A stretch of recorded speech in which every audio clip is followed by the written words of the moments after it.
RRR చిత్రం పేరుకి multi starrer అయినప్పటికీ ఆ సినిమా స్టోరీకి తగ్గట్టుగా రామ్ చరణ్ మెయిన్ లీడ్ అన్నట్టుగా చూపించాడు రాజమౌళి. ఎన్టీఆర్ క్యారెక్టర్ కేవలం ఒక సపోర్టింగ్ రోల్ మాత్రమే అన్నట్లుగా ఆడియన్స్ కి రిజిస్టర్ అయింది. దీనిపై సోషల్ మీడియాలో ఏ రేంజ్ లో ఎన్టీఆర్ పై ట్రోల్స్ వస్తున్నాయో గత 3 ఏళ్లుగా మనం చూస్తూనే ఉన్నాం.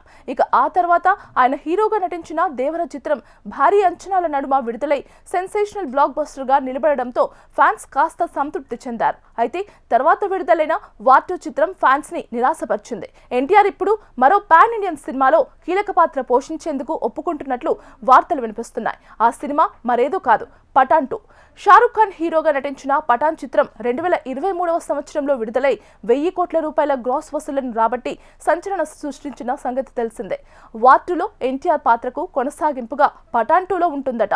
వార్ 2 క్లైమాక్స్ వరకు ఎన్టీఆర్ ని విలన్ గానే చూపిస్తారు, కానీ క్లైమాక్స్ తర్వాత మంచోడిగా చూపించి దేశం కోసం పనిచేసే సైనికుడిలాగా మారుస్తాడు కబీర్. అలా మంచోడిగా ఎన్టీఆర్ పఠాన్తో చేతులు కలిపేస్తే ఎలా ఉంటుంది అనే ఆలోచనతో ఈ సినిమాని తెరకెక్కించే ప్రయత్నంలో ఉన్నారట మేకర్స్. అంటే ఈ చిత్రం మల్టీ స్టారర్ గా పరిగణించవచ్చు. RRR మరియు వార్ 2లకు అభిమానులు నిరాశ చెందిన విధంగా ఈసారి ఉండబోదని అంటున్నారు. సంక్రాంతిలోపు ఈ కాంబినేషన్ గురించి అధికారిక ప్రకటన వచ్చే అవకాశాలు ఉన్నాయి.